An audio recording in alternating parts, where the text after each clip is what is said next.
mana memang kegiatan-kegiatan yang saya ikuti itu biasanya nggak jauh-jauh dari duta-dutaan kayak gitu ya, duta lingkungan hidup gitu, duta pariwisata, Putri Kalimantan Selatan. Bahkan saya pernah ikut Putri Indonesia ya, dan jadi guru. Tapi uniknya saya nggak jadi guru seni.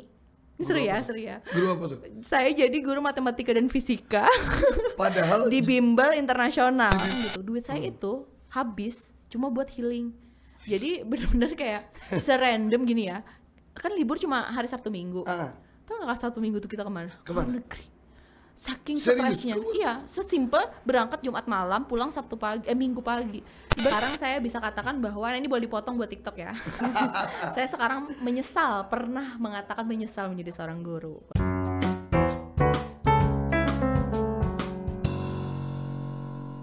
Halo para sanak-sanak Ruang Tunggu Podcast, kembali lagi kita nih di podcast kita kali ini. Wow, luar biasa tentunya. Kita kedatangan ini sangat luar biasa. Beliau ini clue-nya adalah beliau itu seorang duta. Duta. Terus beliau itu juga seorang yang menginspirasi. Wah, dari muda sampai sekarang masih tetap muda dan selalu menginspirasi. Siapakah beliau? Ini dia beliau. Siapakah saya? Siapakah? Iya, ini adalah Kak Neneng. Iya, lupa ya. Biar gak lupa mungkin bisa saya kenalan dulu lagi aja ya. Itu ya, boleh. Boleh. Jadi manggilnya apa nih ke pemirsa yang ada di rumah? Apa ya?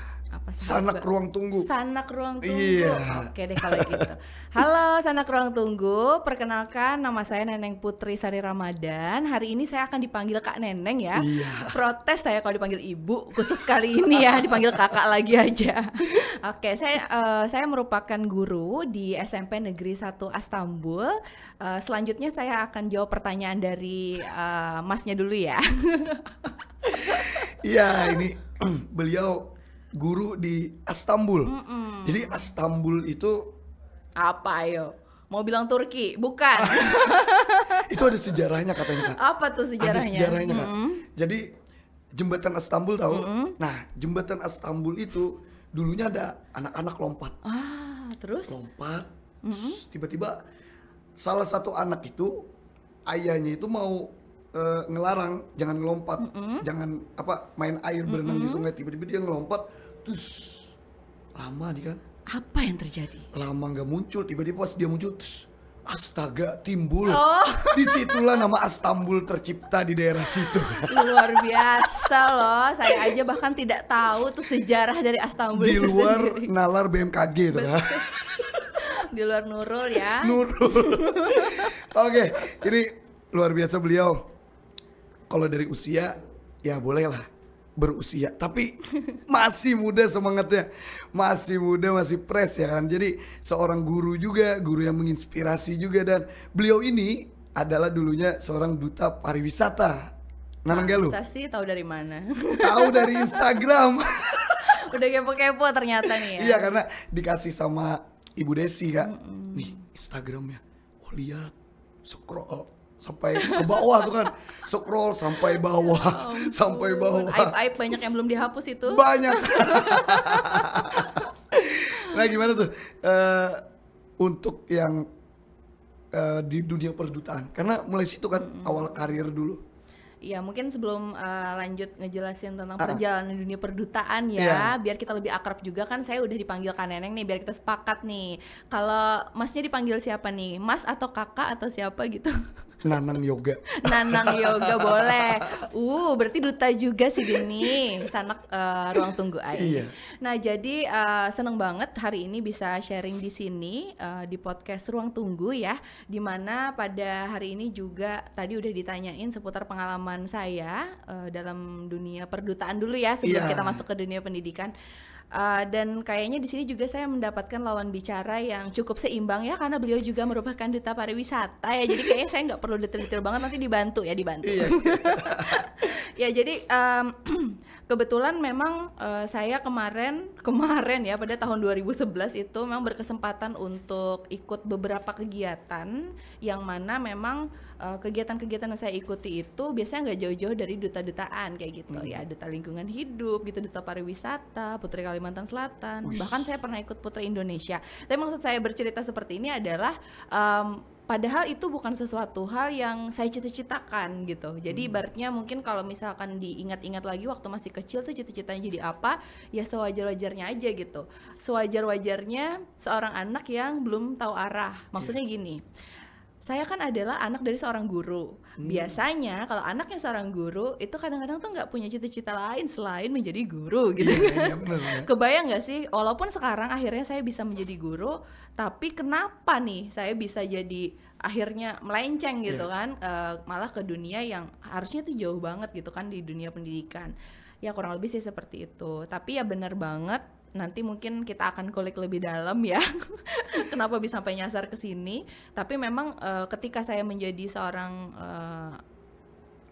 yang aktif di dunia seperti itu gitu, dimana memang menjadi seorang duta pariwisata itu tidak hanya sekedar mendapatkan gelar, tapi juga saya belajar banyak yang akhirnya menurut saya nih ya menjadi bekal yang cukup baik juga hingga saya ada di titik yang sekarang ini, seperti itu. Wow.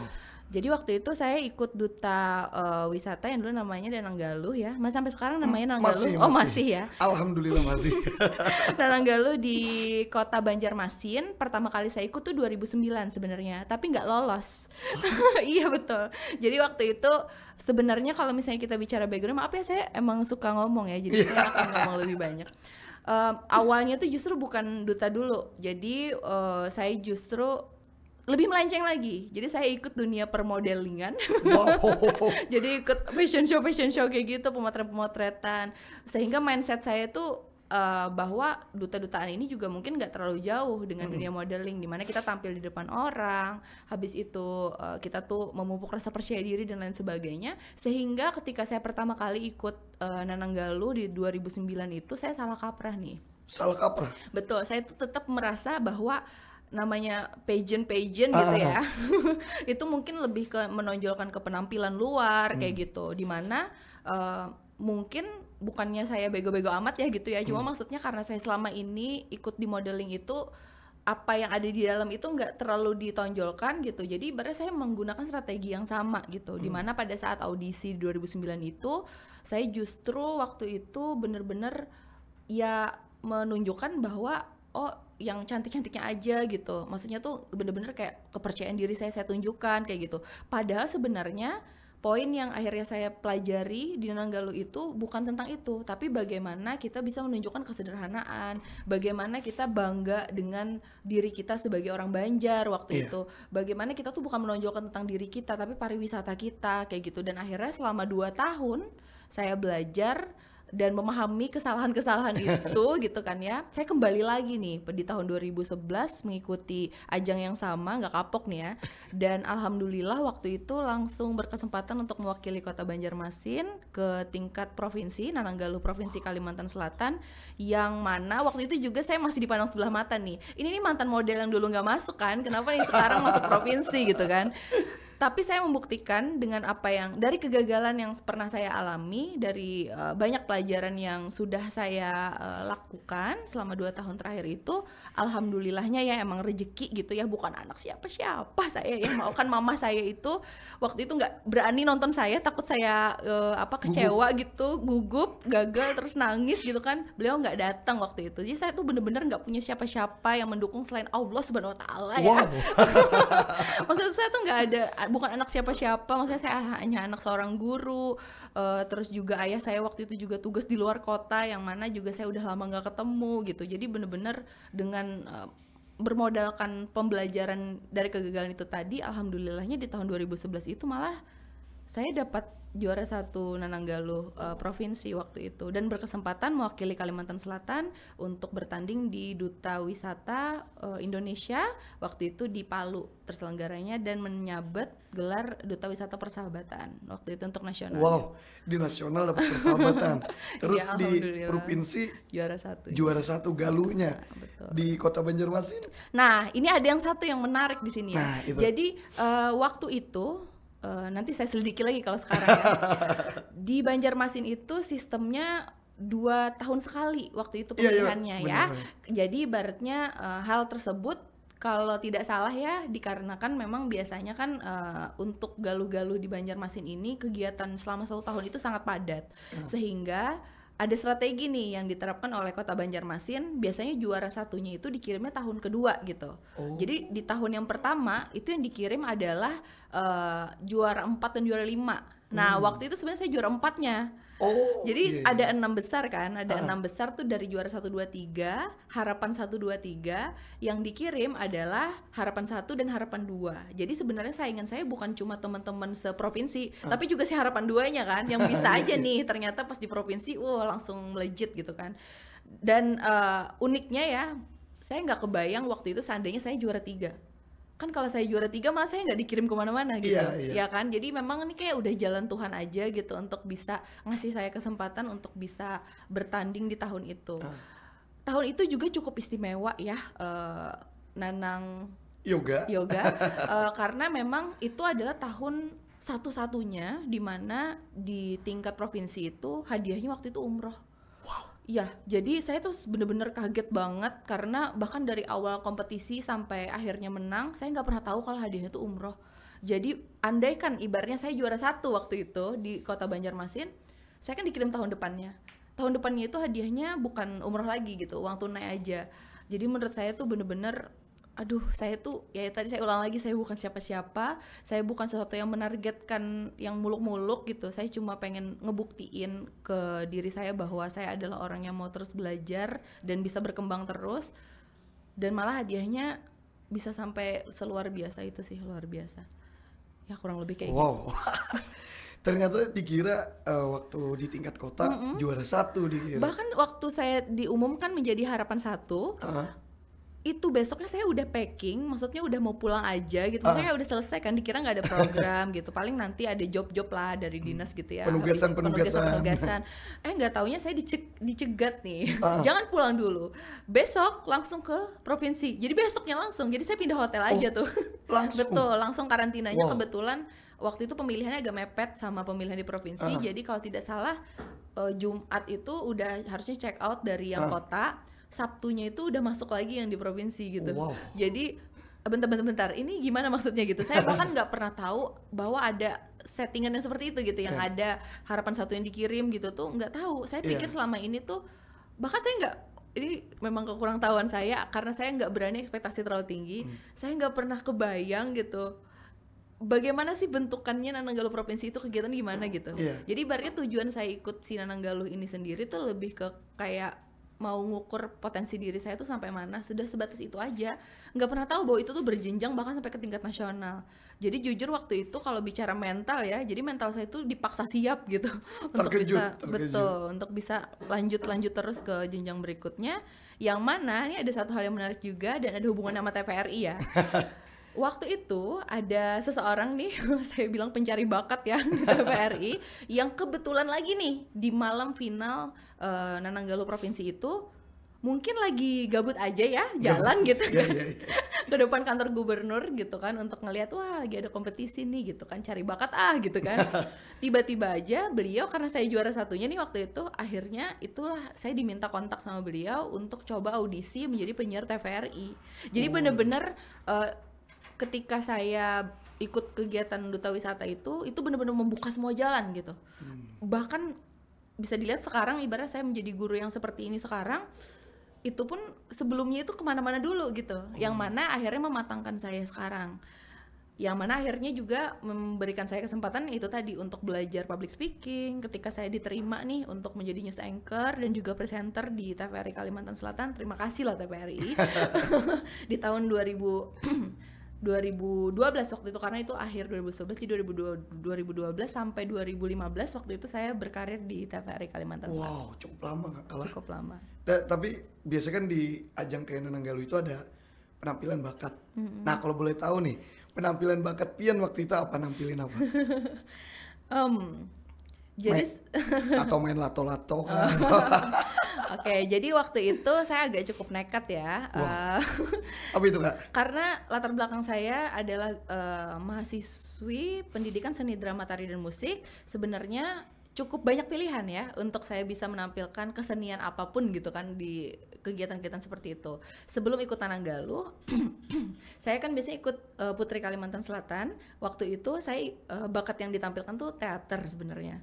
Tapi karena saya tadi ingat kalau di Nananggalu itu mungkin agak sedikit berbeda gitu, mungkin harus lebih ke daerahannya gitu kan, yang dinilai gitu kan. Mungkin kalau teater lebih ke modern gitu kan, modern. Jadi belajar dari pengalaman gitu kan, akhirnya saya putar kemudi gitu ya untuk mencoba peruntungan di pertunjukan bakat yang lain. Waktu itu saya main biola, main biola untuk lagu-lagu Banjar kayak gitu. Solo. Tunggu, nih ada yang menarik nih, Sanak Beratan. Tadi beliau menyebutkan pendidikannya kuliah di Pendidikan Seni Tari Drama dan Musik FKIP. Ya betul. Ini kan ada di setting guys. Ini kan ada di setting Sanak. Ternyata yang di IG Ulun ini adalah kakak tingkat Ulun. Waduh. Ulun Sendra Tasik juga. Iya kah? Nah. Astaga, Ibu Desi, makasih banyak. Temu alumni kita. Senior Ulun ternyata. Makanya Ulun tuh kada asing dengan wajah Pian. Bisa Ban. Dan Laos Banner angkatan kita nih, bedanya padahal. Iya, Pian 11 berarti lah. Betul. Angkatan 2009 waktu itu Mas. 9 angkatan. Tuh Banner ketahuan Tuhan. Angkatan kakak tingkatnya yang terkenal sekarang tuh Kak Bayu. Bayu Bestari. Ulun tuh kada asing lawan Pian. Di mana ya lah? Pokoknya Pian nih dapur teater juga kan? Betul. Astaga, ya Allah. Nih dua Ulun dapur teater juga. Cocokologinya banyak lah.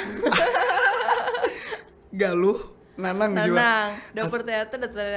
Kenapa kada? Sendra Tasik juga. Kenapa kita kada podcastan di kampus jadi? Dan kenapa kada di awal tadi sebelum mulai kita tahu gitu, makanya Ulun tadi pas Pian nyambat. Artinya no setting lah. Iya, no setting pas Pian nyambat. Ekspresinya nih alami. Pas Pian sambat tadi seni tari drama, Ulun tuh langsung senior Ulun. Langsung gair. Iya. Aduh Ulun nih.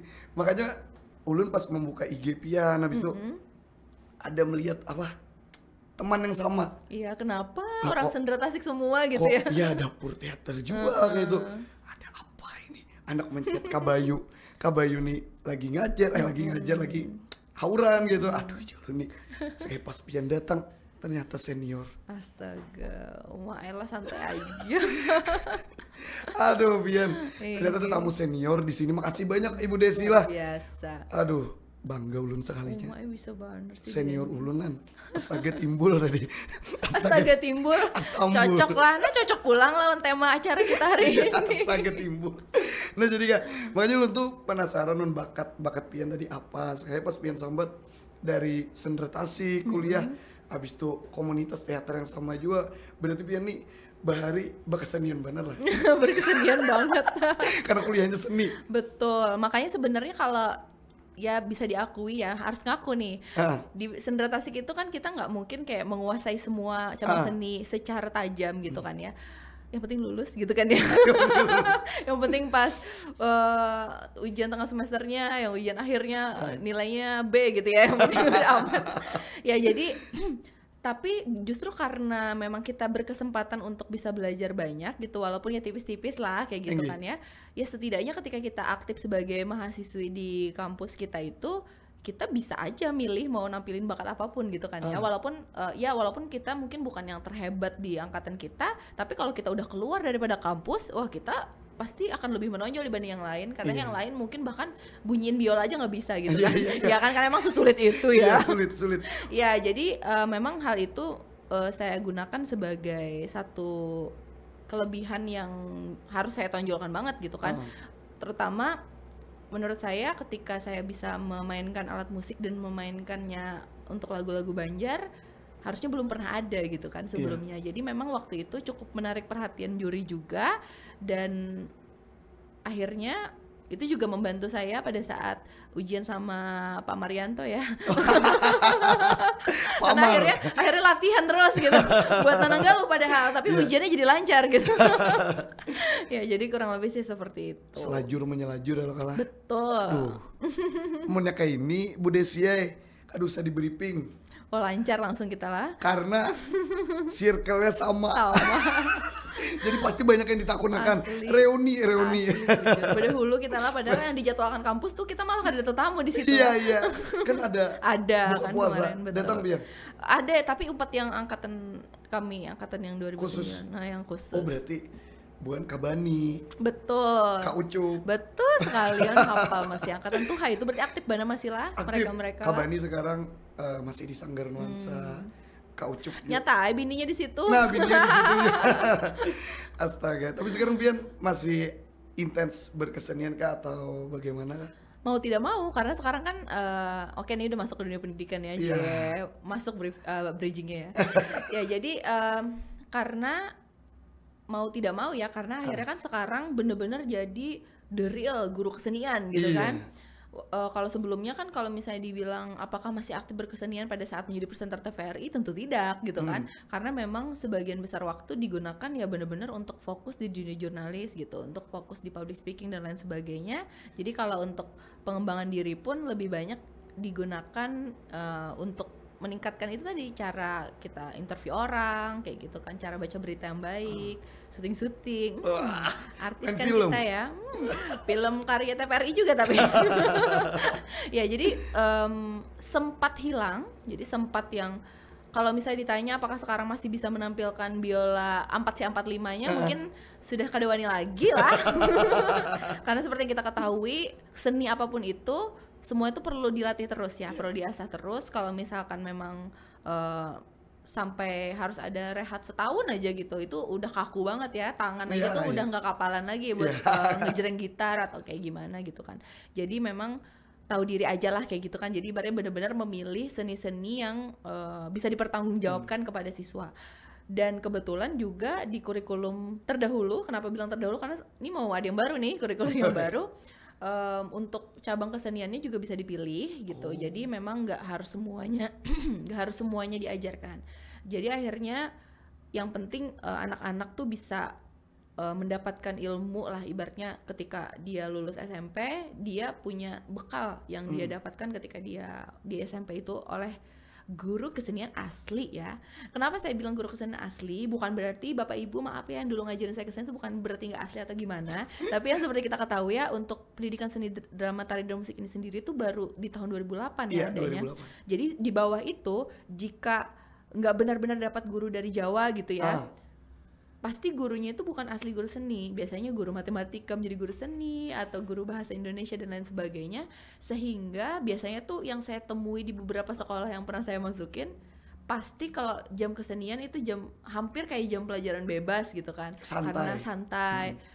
Kita disuruh menggambar gunung dan pepohonan kayak gitu kan.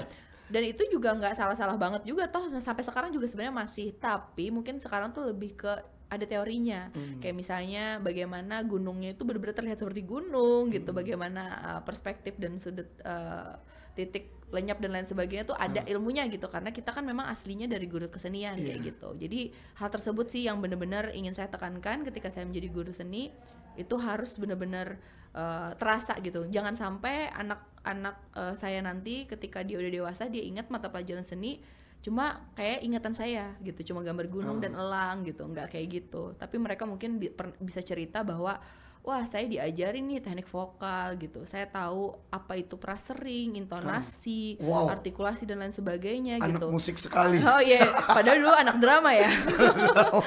Iya misalnya kayak gitu. Jadi mudah-mudahan hal itu tuh bisa tercapai ya. Kita namanya kerja ya dimanapun itu, mau sebagai guru ataupun bukan guru, harus selalu ada key resultnya lah, ibarat harus selalu ada objektif yang mau dicapai itu apa. kalau bahasa RPP-nya tujuan pembelajaran gitu tujuan ya. Pembelajaran ya. Yang bisa dicapai indikator-indikator yang tepat gitu Iya. kan. Belum masuk nih kayaknya materinya. Semester berapa? 14. Kedokteran ternyata. Gak apa-apa, Bapak ini kan terlalu aktif dunia entertain nih kayaknya. Oh berarti udah masuk tuh RPP, PPL dan lain sebagainya. Udah PPL udah. Oh iya. Ulun udah PPL. Udah paham berarti. Udah pernah membuat buat apa RPP. Oh alhamdulillah. Tenang, RPP sekarang sudah ganti ya. Sekarang kurikulum merdeka ya, jadi tidak ada RPP lagi. Oh. Iya, sekarang TP namanya. Ayo nanti belajar lagi ya. Iya, belajar di lagi. semester 15. Bercanda. Semoga lulus tahun ini ya. Amin. Udah skripsi berarti? Ya. Alhamdulillah. Bab 4. Berarti nanti aja belajar pas sudah lulus ya. Iya. Apakah pian tahu? Apa? Link joki. Semoga dosennya tidak nonton. Kena aku WA ya. Sekalinya nomorku seorang. Aduh iya. Lumayan kan bisnis ya. Jadi Bisa ini aja. Kak, kan pian kuliah di seni. Terus fakultasnya itu keguruan. Otomatis kan lulusannya itu ya kita harus jadi guru kayak gitu. Nah, yang sebelum pian ke Istanbul, pian pernah ngajar di mana aja nih Kak? Oke, waduh berat nih pertanyaannya. Kenapa berat? Karena andai kan misalnya saya ngajar di mana-mana, itu kan akan jadi sangat membanggakan para dosen-dosen saya nih. Waduh mantep, bangga banget sama Neneng nih udah pernah mau honor di sini gitu kan ya, sebelum akhirnya jadi PNS. Masalahnya ketika saya lulus menjadi S1 pendidikan, mungkin karena saya sudah terlalu nyaman dengan dunia entertain ya seperti Anda juga, tapi saya lulus dulu nih baru nyaman. Iya. Nah, jadi waktu itu justru saya merasa bahwa kayak saya salah jurusan gitu. Nih jangan sapam dulu, nonton sampai habis ya, jangan dipotong di TikTok nih ya di bagian sini ya. Iya, biasanya kan gitu kalau di podcast. Iya, jadi dan saya bisa jamin, tidak bisa dipungkiri bahwa sebagian besar mahasiswa pendidikan itu kadang-kadang tuh akan merasa bahwa mungkin passionku bukan di sini gitu. Aku harusnya nih kemarin masuk jurusan yang lain dan lain sebagainya. Kenapa? Karena memang untuk bisa merasakan nikmatnya menjadi guru itu harus menjalani dulu. Kalau misalnya tidak menjalani dan hanya melihat orang, apalagi sekarang sedih ya, maksudnya teman-teman kita yang juga belum PNS gitu, masih honorer dulu, terkesan kalau misalnya menjadi guru itu waduh susah kayaknya dan lain sebagainya gitu. Karena kalau mikirannya duit-duit terus mah ya bakal seperti itu gitu kan. Dan saya juga pernah mengalami itu gitu, dimana memang 1 bulannya itu cuma sekian ratus ribu ya, maksudnya dibayarnya gitu kan. Itu juga saya pernah mengalaminya. Alhamdulillah akhirnya saya pernah menghonor juga gitu. Tapi sebelumnya saya justru tepat setelah menerima ijazah sarjana itu, tahu nggak saya jadi apa? Jadi apa? Jadi online shop sukses. Online shop. Betul. Jadi tuh saya tuh benar-benar kerjanya di rumah, dari online aja di BBM waktu itu. Dan menurut saya mendapatkan duit banyak sekali ya, karena waktu itu kan online tuh lagi musim-musimnya di tahun 2013 itu. Dan di sore harinya saya ke TVRI gitu siaran gitu. Jadi ibarat kita hidup saya nyaman sekali gitu. Tiba-tiba selama 1 tahun saya menjalani kehidupan senyaman itu gitu kan, akhirnya saya mendapatkan yang namanya cinyiran tetangga ya. Maksudnya nih anak nih nggak pernah kerja apa habis sudah dapat S1 gitu kan. Biasanya ada tuh yang kayak gitu-gitu. Ada. Lalu saya berpikir kayak kayaknya saya ini harus melakukan sesuatu nih, tetap terpengaruh omongan netizen dulu, bukan netizen, tetangga ya. Iya. Jadi akhirnya saya mulailah nih untuk mulai mencoba mencari-cari tempat untuk di mana saya harus berasal gitu. Nggak apa-apa lah jamnya sedikit gitu, yang penting tuh ada gelarnya, saya guru gitu kan. Jadi benar-benar waktu itu bukan karena saya ingin menjadi guru, tapi hanya sebagai status gitu awalnya ya. Ini tolong nonton sampai habis ya. Jadi jangan di-cut di sini ya. Mendingan salah paham semua langsung kayak ternyata pura-pura gitu, pura-pura bahagia. Enggak gitu, saya bahagia kok sekarang. Ya dong, udah PNS ya. Enggak gitu. Nah, jadi akhirnya waktu itu saya berhasil mendapatkan kesempatan setelah melamar di mana-mana, karena untuk jadi tenaga honorer pun itu susahnya minta ampun ya. Tapi akhirnya saya bisa mendapatkan kesempatan untuk bisa bergabung di SMK Negeri 3 Banjarmasin. Boleh sebut merek ya? Boleh. Ya. Di SMK Negeri 3 Banjarmasin waktu itu saya jadi guru seni budaya tentunya. Dan itu tadi saya bilang, ketika sudah merasakan menjadi guru, baru tahu gitu bahwa kesenangan-kesenangan, kebahagiaan-kebahagiaan itu didapatkan bukan dari apa yang kita sampaikan, tapi apa respon yang kita dapat. Kebayang nggak? Jadi ketika memang kita udah memberikan apa yang kita punya gitu, terus mereka merasa sangat terbantu dengan itu, mereka cukup bilang kayak, oh gitu ya Bu, oh saya baru tahu, wah itu puasnya luar biasa gitu. Jadi saya waktu itu justru jadi ngerasa kayak, oh gini ya rasanya jadi guru gitu. Ternyata waktu itu yang awalnya saya cuma pengen buat status aja, akhirnya saya bener-bener belajar bener-bener nih gimana nih biar jadi guru yang baik gitu. Malah saat itu tuh saya sempat stop online shop tuh, saking saya mau fokusnya untuk jadi guru waktu itu. Jadi akhirnya alhamdulillahnya selama 1 tahun saya mengajar di SMK Negeri 3 itu, kalau kata testimoni teman-teman di sekolah ya, baru kerasa gitu guru seninya gitu. Karena memang saya menjalaninya mungkin saat itu bener-bener saya pengen buktikan bahwa saya guru seni asli gitu ya. Saya pengen nunjukin bahwa anak-anak di sini tuh punya potensi dan saya harus bantu potensi mereka gitu. Jadi tuh lagi asik-asiknya kayak gitu ya, lagi asik-asiknya menjalani kehidupan sebagai guru, tiba-tiba saya menikah. Alhamdulillah dapet jodoh ya. Alhamdulillah. Bukan di SMK 3 tapi di TPRI. Betul. Nemunya di TPRI. Jadi mantap bang. Mantap bang. Iya betul. Jadi akhirnya ketika saya baru 1 tahun nih menikmati lagi bahagia-bahagia jadi guru ya, akhirnya saya tuh menikah dan ternyata memang jalan Tuhan tuh macam-macam ya. Dan ibaratnya singkat ceritanya suami saya itu harus bekerja di ibu kota di Jakarta. Awalnya saya tetap memutuskan untuk tetap nih jadi guru di Banjarmasin. Ternyata kangen saudara-saudara. Bayangkan baru sebulan menikah sudah ditinggal ke Jakarta gitu. Jadi kan waktu itu saya langsung mikir kayak gimana nih, saya harus memilih untuk tetap jadi guru atau saya jadi istri yang baik gitu kan. Wah, alasan pada pengen ikutan eksis ke sana. Enggak juga. Jadi akhirnya saya coba-coba untuk sebelum saya pergi, saya coba-coba untuk melamar pekerjaan juga gitu di Jakarta biar nggak jadi beban suami ya. Dan emang udah jalannya kayaknya ya. Tahu nggak saya di sana dari beberapa perusahaan yang saya lamar, yang diterima saya jadi apa? Jadi apa? Jadi guru. Jadi guru lagi? Iya. Emang saya jadi guru. Jadi akhirnya saya ke Jakarta itu, alhamdulillahnya ya langsung dapat kerja. Jadi nggak yang nganggur lama gitu ya. Dan jadi guru. Tapi uniknya saya nggak jadi guru seni. Seru ya. Guru apa tuh? Saya jadi guru matematika dan fisika. Padahal di bimbel internasional. Di bimbel. Jadi kebayang nggak? Jadi ibaratnya saya harus ngajarin matematika dan fisika dengan background guru seni budaya menggunakan bahasa Inggris. Kebayang nggak? Wow. Jadi itu bener-bener ya ini kalau kita flashback sedikit, kalau ditanya seandainya dulu bisa balik gitu kan, saya sebenarnya mau pilih jurusan apa waktu kuliah, percaya tidak percaya, sebenarnya saya 2 pilihan nih. Saya pengen jadi guru bahasa Inggris atau jadi guru matematika. Kenapa? Karena saya dulu jurusannya IPA waktu SMA. Oh iya. Tapi kata mama saya yang guru itu, zaman sekarang kalau mau jadi guru matematika mau guru bahasa Inggris saingan PNS-nya banyak. Jadi kata mama, kamu kan suka seni gitu, kamu kan suka teater dari zaman SMA. Kenapa kamu nggak ikut seni gitu? Ini ada jurusan baru buka, nih gurunya masih sedikit gitu. Jadi fun fact-nya tuh di situ. Jadi akhirnya kalau misalnya ditanya basic yang saya punya sebenarnya untuk penguasaan di IPA, alhamdulillahnya tuh masih ingat gitu. Karena kan baru lulus ya, baru 1 tahun kerja gitu. Jadi masih kayak waktu audisi juga nih, saya ke Jakarta itu sebenarnya belum diterima. Nekat aja udah ke Jakarta dulu karena dapat panggilan kerja nih ceritanya. Ikut suami nih ke Jakarta. Pas saya tinggalin nih di sekolah, saya pamit nangis-nangis dadah ya sama yang di sini. Alhamdulillah tapi masih didukung aja sama murid-murid saya di sini yang udah sukses-sukses juga sekarang. Alhamdulillah masih ingat saya pernah jadi gurunya walaupun cuma setahun ya.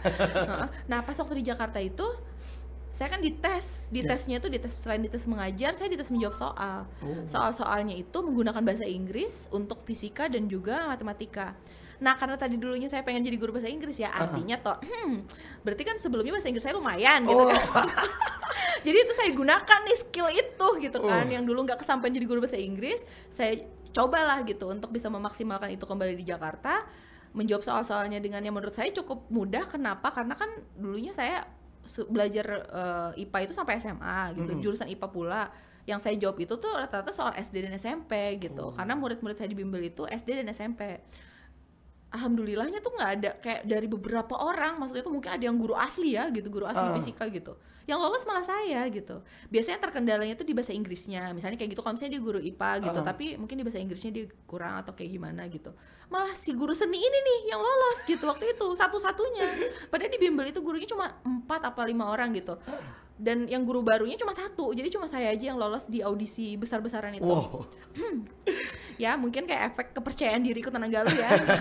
Dan itu tahun berapa itu Kak? Tahun 2015. Yang ke Jakarta itu? Betul, yang ke Jakarta. Ya udah, akhirnya saya belajar lagi nih. Ibaratnya prinsip saya nih bahwa dimanapun saya berada gitu, apapun profesi saya harus memberikan yang terbaik gitu kan. Ya udah nih, niat hati nih sampai tua gitu bakal di Jakarta menjadi guru pengabdian gitu kan. Ternyata baru 3 bulan. Kan tadi saya ngelamar nih di banyak perusahaan ya. Pokoknya di mana aja lah, yang penting saya bisa tidak jadi beban suami gitu kan. Tiba-tiba baru 3 bulan ngajar nih, baru yang happy-happynya nih ketemu sama anak-anak sultan ya, karena rata-rata kan yang sekolah internasional anak-anak sultan. Ya walaupun 3 bulan, tapi menurut saya itu cukup lah ibarat untuk saya belajar hal baru di Jakarta, penyesuaian hidup di Jakartanya juga gitu. Tiba-tiba saya dapat panggilan kerja di boleh sebut merek ya? Saya nggak usah sebut merek deh kalau yang ini. Oh iya, maaf, waktu itu balik ke sini. Bukan, di sebuah perusahaan teknologi yang besar banget, warna hijau. Tahu kan? Yang berhubungan dengan online shop. Jadi memang saya memang nggak sembarangan juga nge-apply-nya. Maksudnya apply lamaran saya itu yang sesuai keahlian saya juga gitu. Jadi saya apply-nya ke perusahaan-perusahaan e-commerce kayak gitu. Terus ke guru, ke bimbel, ke sekolah-sekolah kayak gitu. Pokoknya ada hubungannya sama kehidupan saya di masa lalu lah gitu kan. Ke TV gitu kan tentu saja kan. Jadi akhirnya saya berusaha untuk kali ini saya tidak akan tergoda. Saya sudah nyaman menjadi guru. Akhirnya kan ya, pas waktu lagi galau-galaunya itu saya konsul sama suami. Gimana nih gitu kan, ambil nggak gitu kan. Kata suami, nggak usah lah, udah enak di sini, gajinya lumayan. Waduh, lumayan banget. Maksudnya kalau dihitung sama honorer saya waktu di Banjarmasin yang kerja full seminggu dari pagi ya, ini kan bimbel dari siang ya, siang sampai sore ya. Waduh, berapa ya? Hampir 10 kali lipatnya gajinya. Maksudnya di Jakarta itu namanya UMR-nya juga di sana gede kan. Jadi kayak udah merasa kayak wah, dapat duit segitu tuh kayak udah kayak sultan banget gitu kan. Nggak tahu ibarat kalau ternyata masih banyak kerjaan lain yang duitnya lebih banyak gitu. Udah kan akhirnya saya nawar sama suami, yang daripada penasaran boleh nggak saya datang dulu aja gitu buat menolak secara langsung gitu, sambil maksudnya tuh pengen lihat juga gimana kondisi kantor dan lain sebagainya. Ternyata ya udah kan, oh ya janji ya gitu, kamu fokus jadi guru aja kata suami. Jalan lah kan, besoknya bolos nih ngajar buat datang ke kantornya itu. Waktu itu kantornya masih di Sleepy di Jakarta Barat. Tapi kantornya pernah nonton ini nggak filmnya Google?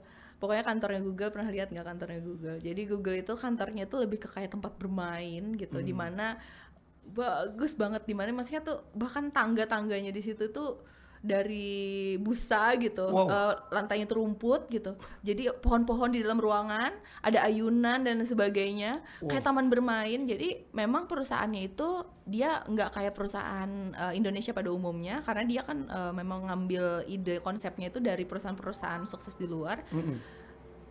Langsung nih bagus ya kantornya gitu, langsung tergoda. Baru melangkahkan kaki pertama nih udah langsung kayak waduh bagus ya kantornya gitu kan. Akhirnya pas udah jalan-jalan makin bagus, makin ke dalam makin bagus, wah keren banget nih kantornya gitu.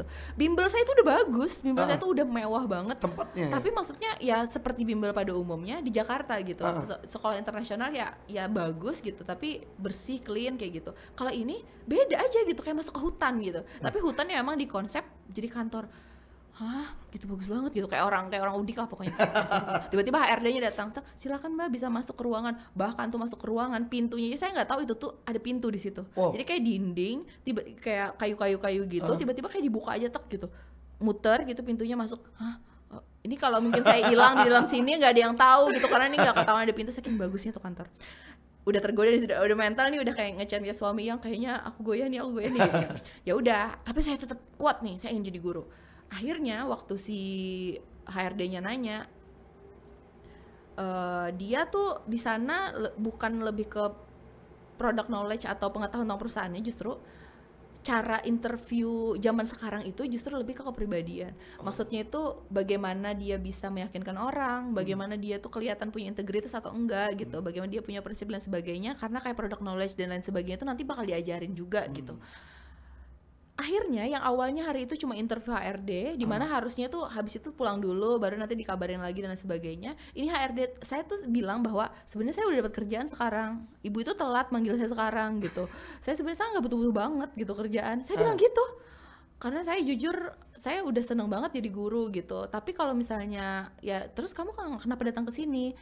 Jujur saya mau bilang ini gitu, karena saya juga mau hargain, saya udah dipanggil gitu, saya udah dikasih kesempatan, dan saya pengen tahu juga kenapa saya dipanggil gitu. Saya pengen tahu apa hal baik tentang saya yang membuat saya tuh bisa terpilih buat dipanggil ke sini gitu. Justru karena saya sok jual mahal gitu ya, maksudnya HRD-nya tuh jadi penasaran dan kayak takut saya tuh hilang gitu. Jadi kayak akhirnya mikir, oh ya udah kalau gitu, karena kan saya juga cerita tentang duta wisata dan lain sebagainya, pernah kerja di TVRI dan lain sebagainya. Dia tuh merasa mungkin ada potensi nih anak nih. Dia bilang jangan kemana-mana gitu. Saya panggil usernya. User itu maksudnya adalah orang yang nantinya akan jadi bos saya langsung. Langsung dipanggil nih mendadak, awalnya nggak ada pembicaraan itu. Datanglah si usernya ini, terus akhirnya sama saya tetap ngomong kayak gitu. Saya sebenarnya udah nyaman gitu. Tapi terus dia tanya, seandainya kamu tetap punya kesempatan buat kerja di sini, kamu mau nggak gitu? Saya tetap bilang, saya tergantung kerjaannya apa gitu. Karena jujur kalau misalnya ditanya tentang online shop, saya cukup mengetahui gitu, karena memang saya pernah menjadi pelaku online shop. Tapi di luar daripada itu saya jujur nggak tahu e-commerce dan lain sebagainya, itu saya belum tahu gitu. Tapi sama halnya kayak waktu saya jadi presenter TVRI, jadi duta wisata dan lain sebagainya, saya tuh orang yang mau belajar, intinya kayak gitu. Wah, nggak tahu kenapa ya, mungkin karena saya ada satu-satunya kandidat yang paling jual mahal gitu ya. Akhirnya mereka tuh ngerasa bukan kayak yang lain. Kalau yang lain kan kayak ngerasa kayak ngejar-ngejar, mereka kayak aduh boleh nih kayak dicoba gitu. Jadi akhirnya saya pulang, oh ya udah silakan bisa kembali, nanti kita akan hubungin. Baru nyampe sekolah bimbel, udah bunyi tuh. Waktu itu masih zaman SMS ya. SMS tuh masih hits banget lah pokoknya. Jadi SMS itu tuh dinyatakan bahwa saya lolos. Terus langsung dibilang untuk tanda tangan kontrak probation. Probation itu percobaan. Jadi memang mereka juga nggak mau ambil resiko. Percobaan dulu 3 bulan. Aduh gimana nih, saya di sini ibaratnya udah karyawan tetap gitu. Dan lain sebagainya. Tiba-tiba ditawarin lah buat nego gaji. Nego gaji. Ini yang paling menggoyahkan ya saudara-saudara. Jadi gara-gara waktu yang nego gaji itu, waktu itu by phone aja. Disitulah mulai muncullah angka yang saya tidak pernah bayangkan, dimana mungkin saya mikir bahwa gaji saya di bimbel aja tuh udah wow banget gitu, tiba-tiba ternyata ada kerjaan yang lebih lagi gitu. Akhirnya saya jujur ya waktu itu money oriented ya, jadi saya tuh langsung realistis aja, hidup di Jakarta tuh berat gitu. Kita masih ngekos gitu dan lain sebagainya gitu. Akhirnya saya ya udahlah putuskan untuk memilih untuk kerja di e-commerce itu dengan nol banget waktu itu, nggak ada pengetahuan apa-apa, cuma bermodalkan tekad dan pengalaman yang dipunya di Duta Wisata dan TVRI, dan juga sedikit belajar bahasa Inggris lagi gitu kan di si bimbel itu, karena itu perusahaan internasional juga, maksudnya bukan perusahaan Indonesia tapi isinya tuh orang-orang, banyak orang luarnya juga, kerjasamanya juga sama perusahaan-perusahaan luar, jadi public speaking berbahasa Inggris dan lain sebagainya juga di sana penting. Alhamdulillah malah nyaman di sana dan lulus probation, cukup bagus karirnya, nggak nyampe 1 tahun waktu itu saya udah jadi supervisor. Jadi bedanya sama perusahaan-perusahaan pada umumnya, dimana kita mungkin harus senior dulu gitu yang naik ya. Kalau di situ kita by performance, jadi performance kita tuh dinilai 6 bulan sekali, jadi setiap kali 6 bulan itu dilihat wah ini perkembangannya bagus, dia dikasih kesempatan untuk dicoba sama di probation menjadi leader, kayak gitu, leader tim. Ternyata sukses juga, dikasih kesempatan lagi buat naik lagi, sampai akhirnya terakhir itu saya punya tim saya sendiri, di mana saya ngerekrut orang sekarang. Itu di tahun kedua setengah saya di sana. Jadi ibaratnya saya dari 2015 waktu itu, 2017-an itu saya udah punya tim sendiri, saya rekrut orang sendiri, udah manage tim sendiri, dan akhirnya saya stres. Iya, jadi jujur kalau misalnya di awal ya tadi memang niatnya beda kan sama waktu jadi guru. Pas saya jadi guru saya masuknya bener-bener gak nyaman, pas jalanin dia nyaman gitu. Kalau ini masuknya nyaman gitu kan, duit nih gitu kan. Tapi pas ngejalaninnya nyaman gak nyaman, tapi namanya emang dari dulu biasa ngelakuin sesuatu itu maksimal totalitas gitu ya, sampai bisa akhirnya naik-naik terus itu tadi, bukan berarti itu nyaman gitu, tapi ya karena mau tidak mau namanya kerja kita harus bagus gitu kan. Ketika saya menjadi karyawan biasa, teman-teman saya waktu itu anggap aja 1.000 orang nih, 1.000 orang dengan jabatan yang sama. Wah, ngerumpinya tuh masih enak gitu kan, ada keluh kesah dan lain sebagainya tuh masih ribuan orang. Naik nih, udah mulai jadi leader tim, wah udah nih, udah makin mengecil jadi ratusan orang gitu kan. Habis itu naik lagi supervisor nih, mengecil lagi nih menjadi puluhan orang gitu, sampai akhirnya yang punya tim sendiri nggak punya siapa-siapa. Kita udah sendiri di puncak gitu, maksudnya di puncak tim itu ya, maksudnya tuh di atas saya itu tuh udah langsung vice president, habis itu ke CEO gitu. Jadi ibaratnya tuh curhatnya tuh kalau nggak ke HRD atau ke vice president kan nggak lucu gitu kan, nggak mungkin gitu curhatnya ke atas banget gitu kan. Jadi jujur saya stres bangetnya tuh karena mentalnya mungkin nggak emang biasanya dipaksa siap, tapi waktu itu benar-benar nggak siap. Pas udah di posisi di atas itu nggak punya teman cerita dan lain sebagainya, saya berdoa sama Allah, ya Allah, apapun yang kau berikan sekarang, alhamdulillah, terima kasih, saya mensyukurinya, tapi ya Allah, saya kayaknya lebih butuh kebahagiaan dan ketenangan hidup deh gitu. Karena memang tekanannya kan makin besar gitu, penghasilan didapat semakin banyak, tapi jumlah hari dalam sebulan tetap 30 gitu. Dalam artian yang dulunya kita satu hari, dalam artian ngerasa kerja 9 jam itu tuh udah kayak wow banget gitu, kayak cocok nih gitu untuk gaji segini. Ini kan gajinya naik terus, tapi mau 24 jam kerja pun, namanya orang tipikal yang suka bertanggung jawab lah kayak gitu sama kerjaan, ngerasa kayak nggak bisa nih, aku nggak boleh tidur gitu. Bahkan waktu itu saya sempet takut punya anak. Jadi kasihan suami saya, jadi di tahun itu dari 2015 habis nikah itu kita memutuskan untuk child free. Wah, bahasa zaman sekarang child free ya. Jadi bener-bener nggak tahu entah kapan mau punya anak. Bener-bener mikir kayak kita nggak bakal punya anak deh, nggak apa kita hidup kayak gini aja gitu. Kenapa? Karena suami saya waktu itu kerjanya juga di televisi ya, di televisi sebelah gitu kan. Kerjanya juga shifting, jadi kadang-kadang saya pulang kerja, dia berangkat kerja dan lain sebagainya, jadi kita jarang ketemu. Sayanya keluar kota terus, keliling Indonesia, udah pokoknya ketemu sama orang-orang yang berdagang di toko hijau itu, maksudnya untuk bisa ngasih materi, walaupun saya kayak guru juga sih, jadi kayak ngasih pendidikan ke mereka, ngasih materi-materi, seminar-seminar dan lain sebagainya. Akhirnya kita tuh jarang ketemu dan lain sebagainya, dan kita akhirnya mutusin kayak, ini kalau kita punya anak gimana gitu kan. Akhirnya udah fix kita child free, nggak apa-apa kan, yang nggak apa-apa gitu. Dia juga maksudnya nggak apa-apa, kayaknya emang nggak bisa nih, kita cuma berdua di Jakarta, nggak ada orang tua masih di Banjarmasin semua, di Samarinda juga orang tuanya dia. Udah nggak apa-apa. Gila, sampai takut punya anak. Oke, kembali lagi ke yang stres tadi. Sampai akhirnya saya berdoa lah kan sama Allah gitu. Ya Allah, kayaknya saya nggak bisa deh hidup kayak gini gitu. Kayak hidup saya tuh cuma buat duit doang gitu kan.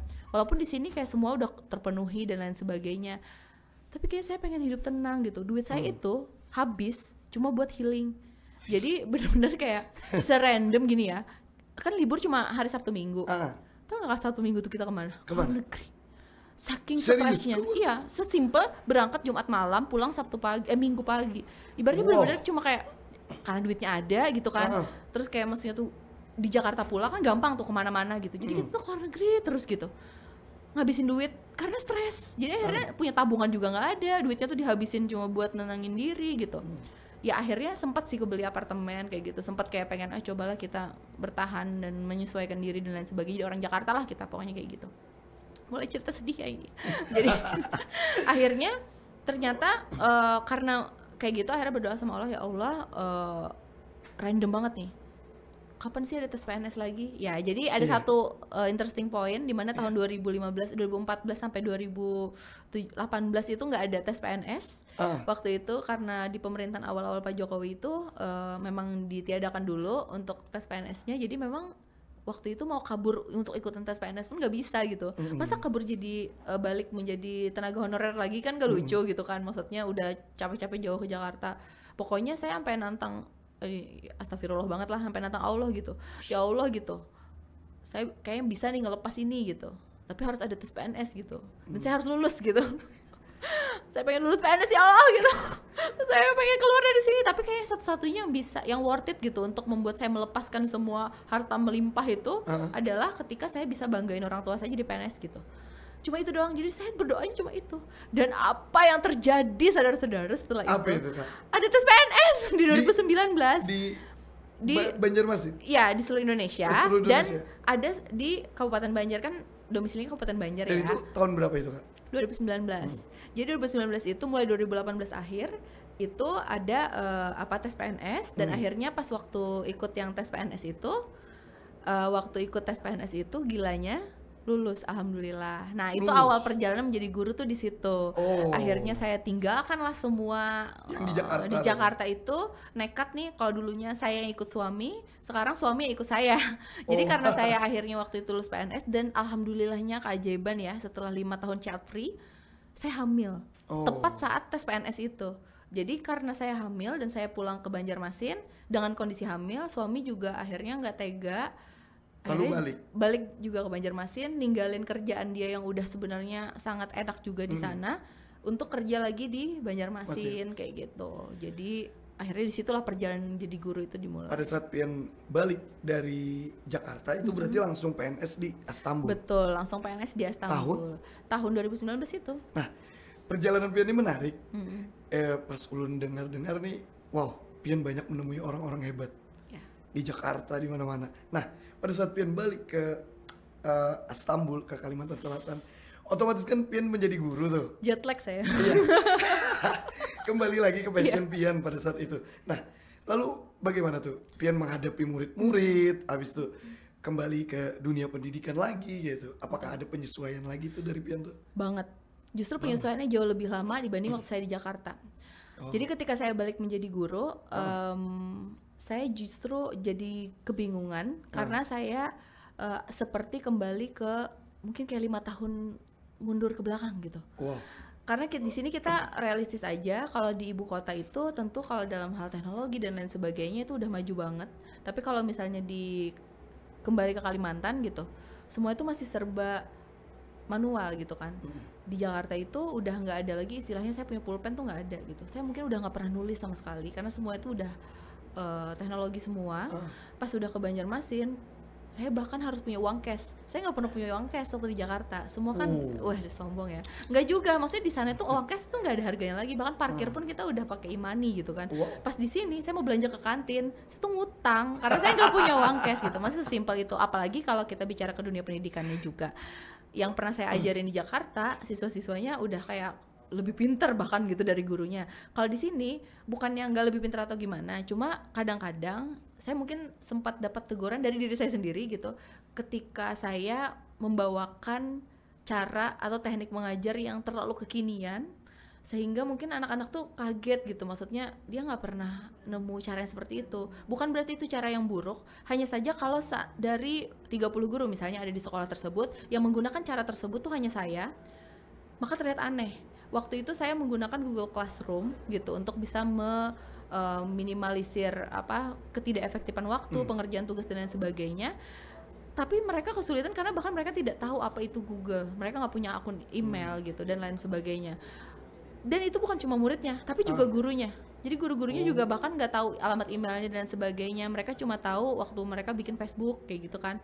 Itu jujur penyesuaian yang harus saya alami.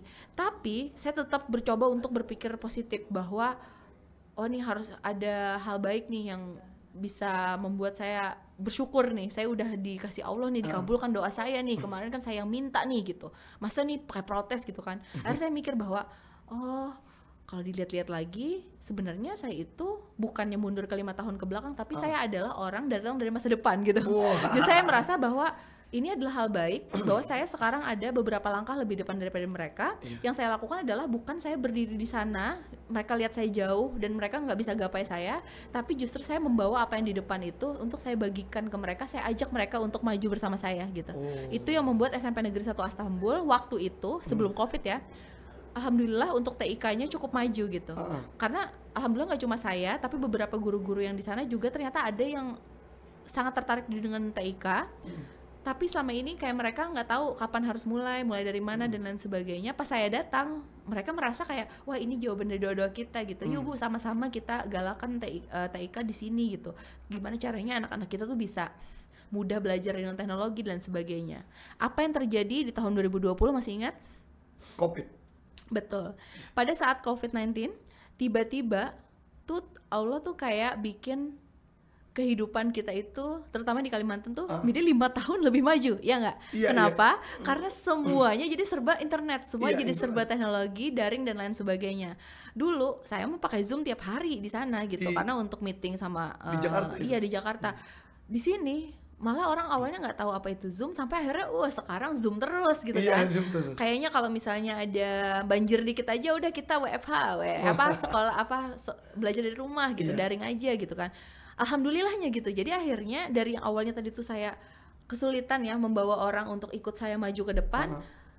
Ini hikmah ya, saya nggak bilang bahwa COVID itu baik, tapi maksudnya semua yang terjadi itu pasti ada sisi baiknya. Sisi baik COVID itu membantu saya untuk membawa nggak cuma siswa-siswi di SMP saya aja, tapi hampir di seluruh Indonesia untuk maju ke depan lebih cepat gitu. Dalam waktu 1 tahun mereka udah punya akun Google, mereka udah nggak asing dengan Google Classroom, mereka sudah bisa cobain LMS yang lain yang juga tentang TIK dan lain sebagainya. Dan kalau ditanya akhirnya apakah saya survive jadi guru, sangat banget terbukti dari akhirnya saya habis itu ikut beberapa kompetisi ya yang berhubungan dengan pendidikan, tapi di dunia TIK saya gunakan nih kemampuan saya dari masa depan ya karena memang saya udah tahu TIK lebih dulu gitu kan. Jadi akhirnya ketika saya ikut kompetisi-kompetisi itu ya cukup beberapa prestasi saya dapat kayak gitu. Jadi waktu itu di tahun pertama saya jadi CPNS, masih CPNS waktu itu, saya iseng-iseng nih ikut salah satu kompetisi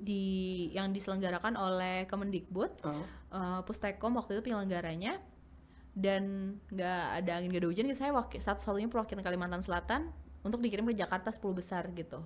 Dan walaupun nggak jadi juara di sana, tapi menurut saya tuh udah kayak keanehan banget gitu. Saya bukan guru gitu, tapi saya ikut kompetisi guru di dunia TIK, kok saya bisa nih. Saya balik ke Jakarta lagi akhirnya.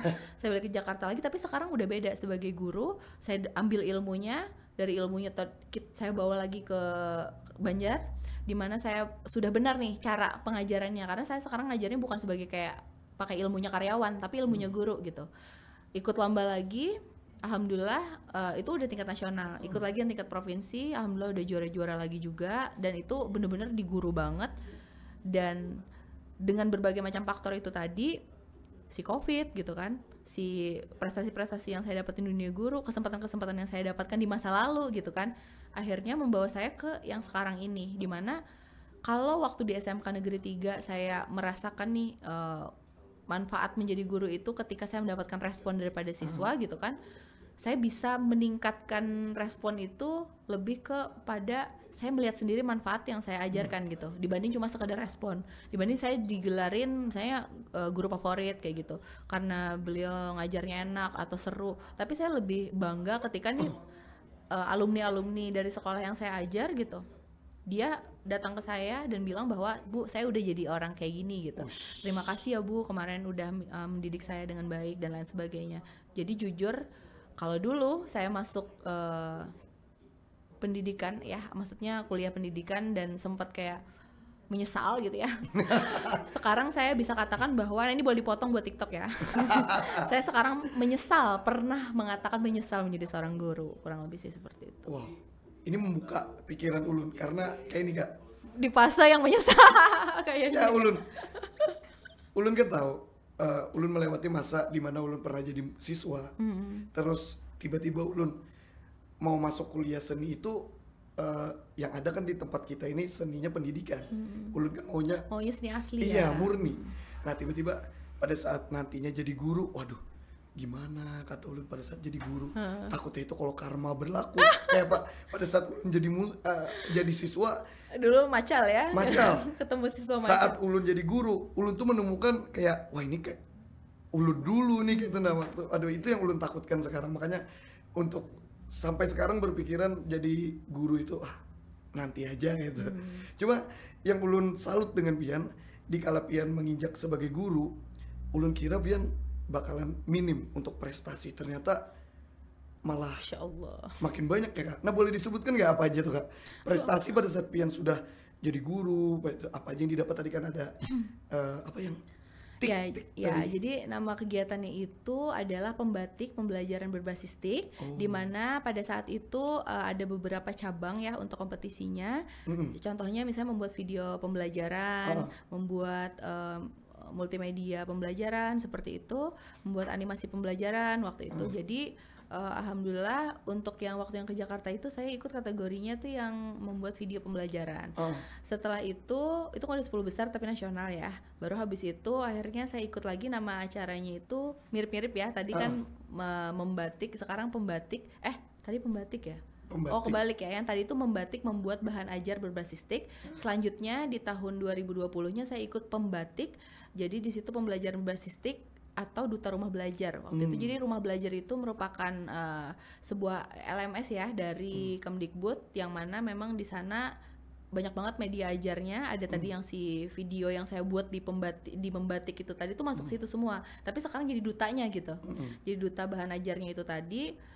Itu luar biasa tuh kompetisinya, hampir setahun. Jadi ada tahapan level 1, level 2, level 3, level 4, dan alhamdulillah waktu itu tuh masuk 5 besar. Jadi asalnya 10 besar udah naik nih, udah masuk 5 besar. Itu udah yang tingkat nasionalnya ya. Baru habis itu saya mulailah ikut kegiatan-kegiatan keguruan lain. Waktu itu ada beberapa lomba yang diselenggarakan di tingkat kabupaten, yang mana waktu itu alhamdulillah beberapa kali itu juara pertama. Jadi ada yang diselenggarakan, bahkan tuh saya ikut lomba mendongeng, bayangkan. Jadi saya mikir bahwa menjadi seorang guru itu kita harus fleksibel gitu, nggak tentang sesuatu hal yang teknis gitu ya, tapi ibaratnya ketika memang ada kompetisi khusus guru gitu, mendongeng gitu, terus saya mikir bahwa nggak ada salahnya nih, kayaknya kalian mau nguji public speaking saya juga gitu, apalagi sekarang yang dihadapi tuh bukan orang-orang tua tapi anak-anak gitu. Gimana caranya saya membuat sebuah video dongeng yang menarik gitu, dan waktu itu alhamdulillah juara 1. Tapi kan itu tingkatnya kabupaten nih. Baru habis itu mundur dari nasional tapi kabupaten, tapi udah juara 1. Kayaknya memang harusnya tahapannya kayak gitu ya, bukan nasional dulu kabupaten. Akhirnya terakhir di tahun 2022 kemarin, yang dongeng tadi 2021 ya, yang 2022 saya coba nih mulai menantang diri saya sendiri untuk pertama kalinya membuat animasi pembelajaran. Waktu itu diselenggarakan oleh BTIKP Provinsi Kalimantan Selatan. Ini tingkat provinsi. Ya tingkat provinsi. Jadi waktu itu saya coba, bahkan nih saya nggak pernah bikin. Saya cuma punya basic ngedit video, vlog, maksudnya ngedit video yang video lah gitu, bukan bikin animasi gitu. Tapi saya mikir bahwa ini yang ikut semua guru-guru gitu, guru-guru yang lain aja bisa, kenapa saya nggak bisa gitu kan? Ya udah, dengan bermodalkan teknologi juga, cari-cari informasi, belajar-belajar di YouTube dan lain sebagainya. Oh ternyata kayaknya bisa deh gitu kan. Ya udah, nekat ikut gitu kan. Nekat ikut. Waktu itu diseleksi dulu menjadi 40 besar. 40 besar dipanggil ke BTKP untuk di karantina. Untuk dipilih 10 besar untuk bisa diinterview. Dan waktu itu alhamdulillah masuk 10 karya terbaik. Wow, 10 karya terbaik. Betul, se-Kalimantan Selatan. Dan waktu itu akhirnya diinterview untuk presentasi langsung karyanya. Karya yang baru pertama kali bikin itu karya gitu. Tapi kalau misalnya dibilang nggak sementah waktu tahun 2019 ikut video pembelajaran, karena kan saya udah punya pengalaman. Walaupun memang kategorinya beda, tapi kan setidaknya agak lebih matang dibanding sebelumnya. Jadi saya pede-pede aja tuh waktu presentasi.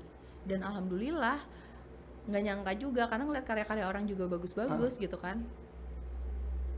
Alhamdulillahnya di akhir tahun tadi itu menjadi pencapaian lumayan membanggakan ya bagi kabupaten saya, karena kan ini perwakilan bukan pribadi lagi. Waktu yang nasional saya masih perwakilan pribadi, ini perwakilan kabupaten kan ke provinsi. Waktu itu juara 1 di provinsi untuk video animasi pembelajaran. Dan waktu itu saya juga benar-benar nggak nyangka, sampai alhamdulillahnya sampai bupati tuh ngeh gitu bahwa oh ini ada nih guru di Kabupaten Banjar yang bisa berprestasi di provinsi gitu kan. Dan di Hari Guru Nasional di tahun 2022 tadi pun langsung dapat penghargaan dari Bapak Bupati kayak gitu. Wow, luar biasa. Ternyata Sanak Ruang Tunggu Podcast yang bisa ulun ambil adalah inspiratif, berprestasi, dan satu, beliau ini adalah nekat. Modal nekat aja kita. Modal nekat, tapi keren. Semuanya modal nekat tuh awal mulai. Cerita beliau itu sebenarnya, wah, dan selalu diiringi dengan hoki ya Kak, hoki. Betul. ulun handak kayak itu padahal Bian. Ya. Tapi kenapa yo ulun nih kada terlalu hoki Bian. Mau kalau dulu hoki tapi menang nanang. Belum aja lagi, semua ada masanya. Iya ada masanya. Betul. Tapi kan kalau Pian tuh kayak berturut-turut, kayak ulun tuh kena hoki, kena kada. Ini kan kita kan tahu nih. Ini yang aku kisahkan yang hoki-hokinya aja soalnya. Oh, iya.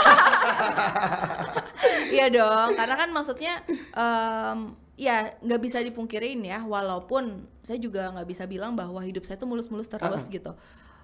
Mungkin beberapa teman-teman Ruang Tunggu juga ada yang merupakan rekan-rekan saya dari masa lalu ya, mungkin juga tahu gitu tentang kegagalan-kegagalan saya yang dulu-dulu gitu. Bagaimana pada saat saya sekolah sampai saya SMA waktu itu, saya itu mungkin adalah siswa yang tidak dipandang gitu, maksudnya. Mungkin saya masih bisa berprestasi sampai juara 1 di SMP ya, karena SMP saya juga bukan SMP yang favorit gitu, jadi masih bisa lah gitu. Tapi waktu saya masuk SMA waktu itu, salah satu SMA favorit di Banjarmasin, masih nggak ya sampai sekarang SMA Negeri 7? Masih ya. Semapen. Oh, itu keren Semapen dulu.